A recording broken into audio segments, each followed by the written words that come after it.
Hello, my name is Christian Suarez and I am going to talk about Aflibercept, Bevacizuman or Ranibizumab for Diabetic Macular Edema.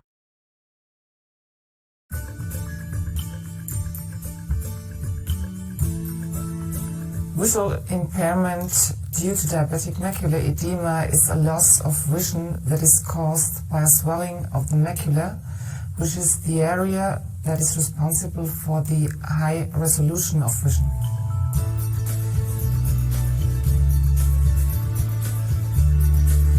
The major symptoms of diabetic macular edema is vision loss and then a change of the color vision, and that the patient sees straight lines in wave patterns. The cause is that due to diabetic retinopathy, the blood retinal barrier breaks down, and one of the major factors is vascular endothelial growth factor, and as a consequence fluid goes into the retina and leads to swelling of the retina.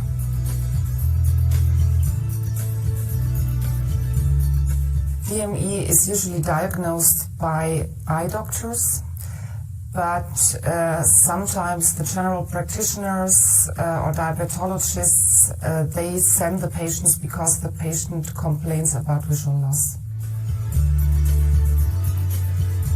Every patient that has diabetes is at risk to develop diabetic macular edema, but there are confounding diseases like arterial hypertension or hyperlipoproteinemia, and especially patients with bad diabetic control, they do have a high risk to develop DME.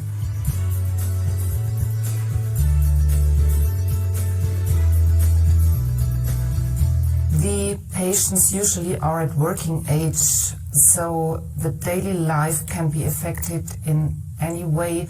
They have problems doing their job, they have problems driving, they have problems to read, so actually the whole life is changed if a patient develops visual loss due to DME.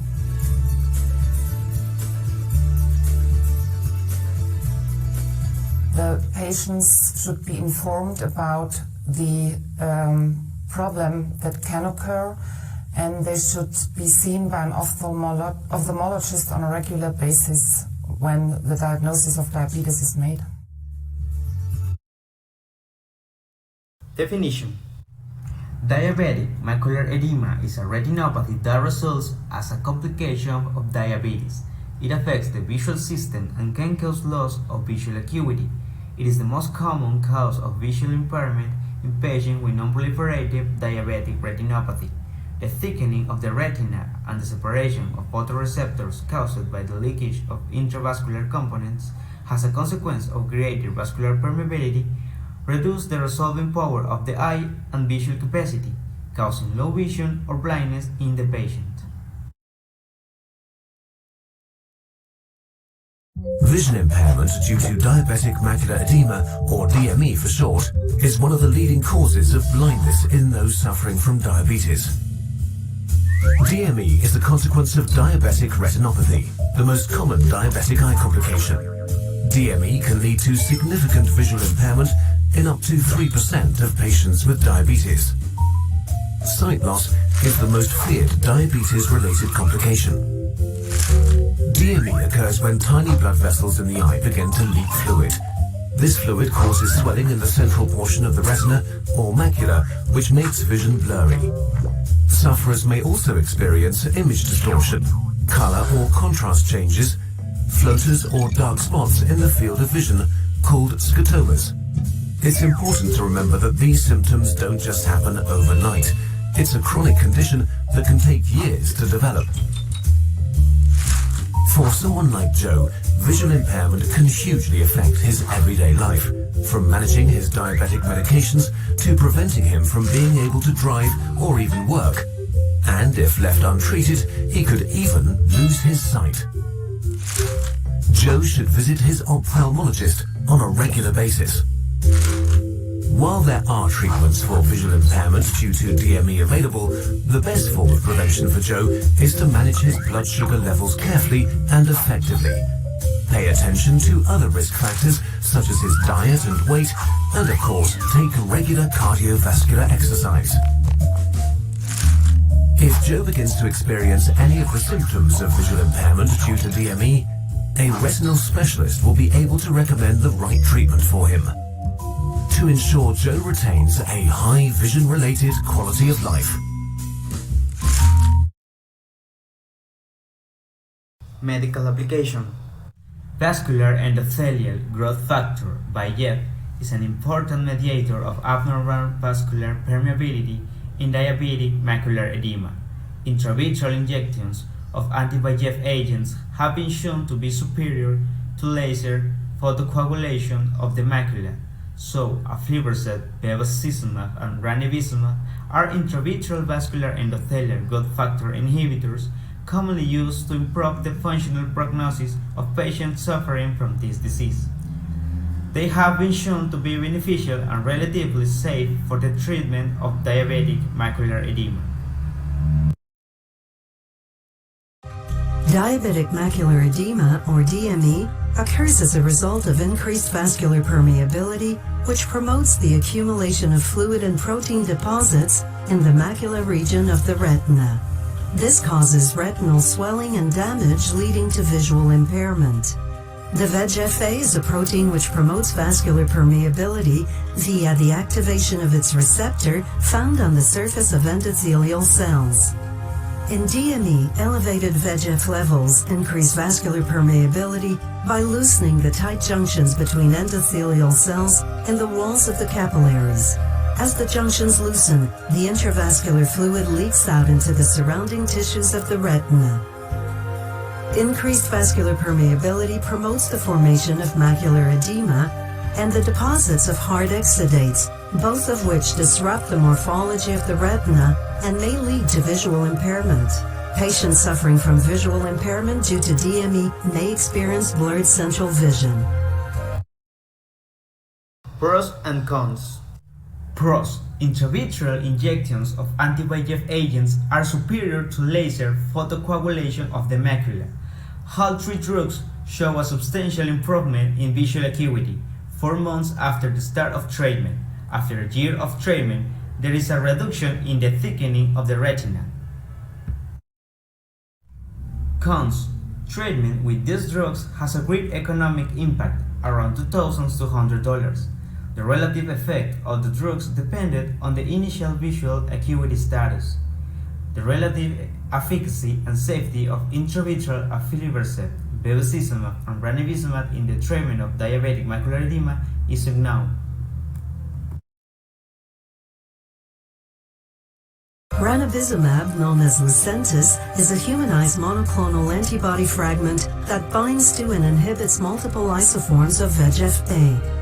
Inhibition of VEGF-A signaling strengthens tight junctions, which reduce vascular leakage. A decrease in vascular permeability diminishes the formation of macular edema, which can lead to visual impairment in diabetes.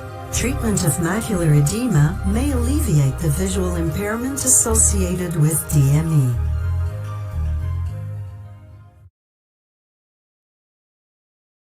Issua applied in Ecuador.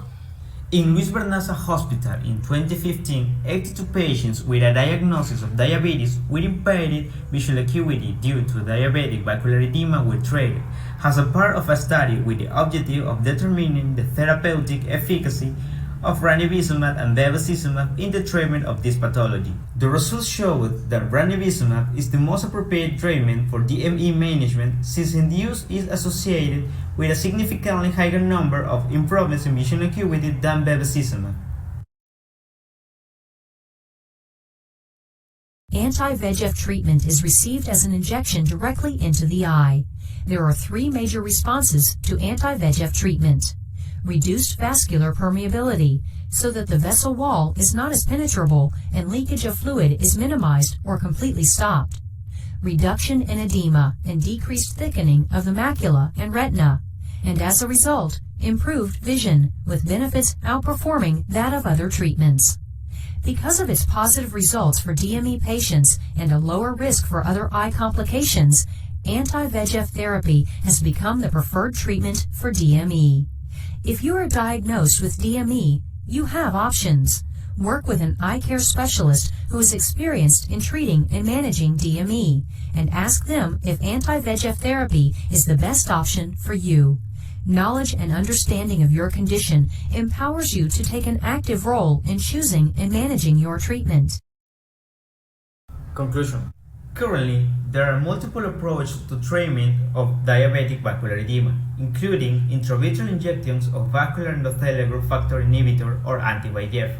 Anti-VEGF treatment has been confirmed by many clinical trials as therapeutics of a variety of retinal disease, including diabetic macular edema, has a relatively safe and effective alternative.